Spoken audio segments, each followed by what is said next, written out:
And today we are setting our compass for one of the most fascinating, concentrated, and contradictory places on Earth. A place that defies almost every expectations we have about what a country should be. A place that went from fishing village to a global powerhouse in a single generation. Today we're talking about Singapore. If you ever look at the map of Southeast Asia, you have seen it a tiny diamond-shaped island at the tip of Malay Peninsula, hovering just above the equator. It is small, remarkably small, at just over 700 square kilometers. You could fit Singapore into the city of Los Angeles, nearly four times over, and yet what emerged from the silver of land is nothing short of extraordinary. Singapore is a country that measures its success not in landmass, but in leverage. It's a nation that turned the absence of natural resources into a superpower of the human capital. It's a tropical island with no oil, no fresh water, no timber, no farmland to speak of, and it became one of the wealthiest nations on the planet. How? That is the story we are here to unpack. In these episodes, we will journey through Singapore's geography, its improbable history, its audacious urban planning, and the delicate balance act that keeps this tiny nation thriving. Whether you walk its immaculate streets or only dream of them, I invite you to learn in Singapore is a geography lessons unlike any other.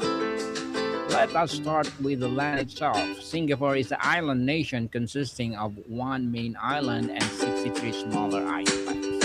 It sits at the southern tip of peninsular Malaysia, separated by the narrow Johor Strait. In the south lies the Rio archipelago of Indonesia. This location has always been its density. Of course, geographically, Singapore is equatorial. It's experienced a tropical rainforest climate with no distinct seasons. Temperature hover consistently between 31 degrees Celsius, with humidity that wraps around you like a warm blanket. There is no winter here, no autumn, no spring, just vibration of wet and dry. Rainfall is abundant, averaging over 2,300 millimeters annually. The northeast monsoon from December to March brings the heaviest rains, while the southwest monsoon from June to September brings drier conditions. This constant moisture once fueled dense primary rainforest that covered the entire island, though little of that original forest remains. The island was once dotted with mangrove swamps, freshwater streams, and low hills. The highest point, Bukit Timah Hill, rises just 163 meters, hardly through mountain, but cherished paths of primary rainforest that still survives today. Protected as a nature reserve and home to monkeys, flying lemurs, and pangolins that have somehow persisted alongside one of the world's densest urban environments. Singapore coastline has been radically transformed. Land reclamation has expanded the country's land area by nearly 25% since independence in 1965. The city has unique literally built itself out into the sea, creating space for airports, ports, and entire residential district where open water once existed. The geography of Singapore is not given, it's engineered. To understand Singapore, you must understand its position on the map. It guards the southern entrance of the Strait of Malacca, one of the most important shipping lanes on Earth. Approximately 30% of the global maritime trade passes through these narrow waters.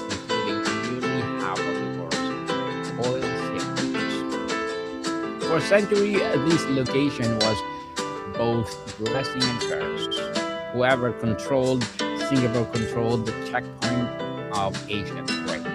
In the 14th century, it was a trading outpost of the Srivijaya Empire. By the 19th century, it had caught the eye of the British colonial officer named Stamford Raffles, who saw exactly what the location offered.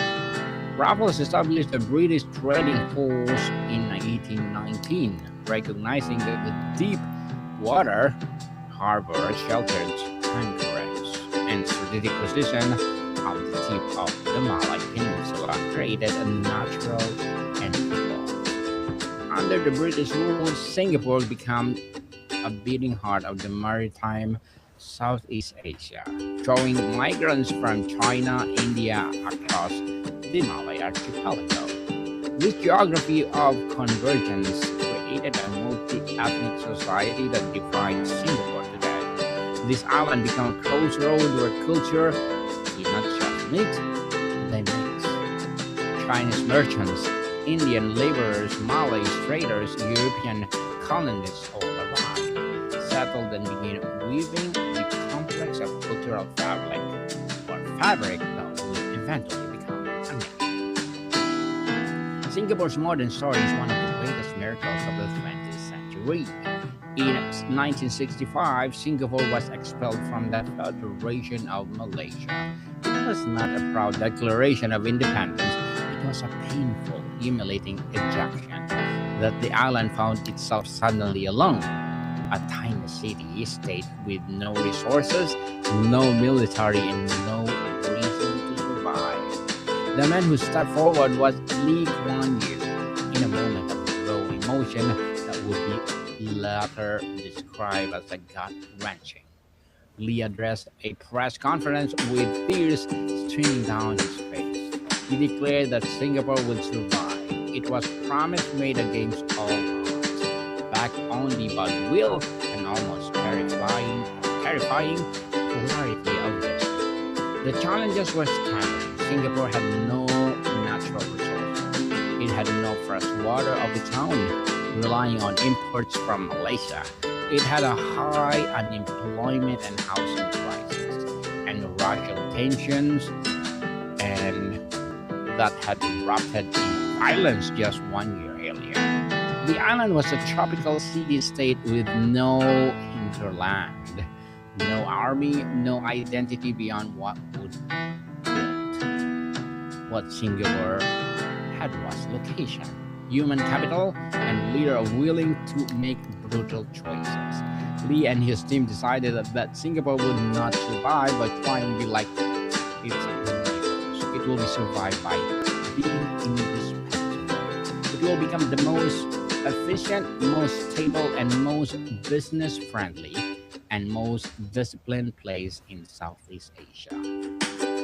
One of the first crises to address was housing. In the 1960s, much of Singapore's population lived overcrowded shop houses and squatter settlements. The new government launched a housing development board with the mandate to build affordable housing at scale. It's one of the most ambitious public housing projects in human history. Today, over 80% of Singaporeans live in HDB flats, public housing, and bears no resemblance to the stigmatized projects of other nations. They are thoughtfully designed towns with schools, clinics, markets, parks, and transit woven into fabric. A Singapore HDB flat is not just a home, it's a statement that the nation invests in its people. Singapore's skyline is studying a vertical elevation. The downtown core brisk with skyscraper. It's competing for a place in the iconic silhouette. The Marina Bay Sands complex, with its ship-like structure perched atop three towers, has become the symbol of a modern Singapore, with audacious, futuristic, and unmistakable. But the city is also obsessed with beauty. The city of Garden, which describes urban policy, Super Trees Gardens Way soar 50 meters into the air, cover the living plants. Building incorporate vertical gardens into their facades. Park connections weave through the city, allowing residents to walk from one end of the island to another without crossing a major road. The transformation is staggering. In 1965, Singapore was swampy, chaotic port city. Today, it's gleaming metropolis, where architecture serves policy, where every building, every park, every road has been designed with intentionality. This isn't a city that grew organically, it is a city was constructed according to a vision. Singapore economy strategy can be summarized in one word: relevance. With no resources to export, Singapore decided to export capability. It built a port that is consistently ranked the world's best.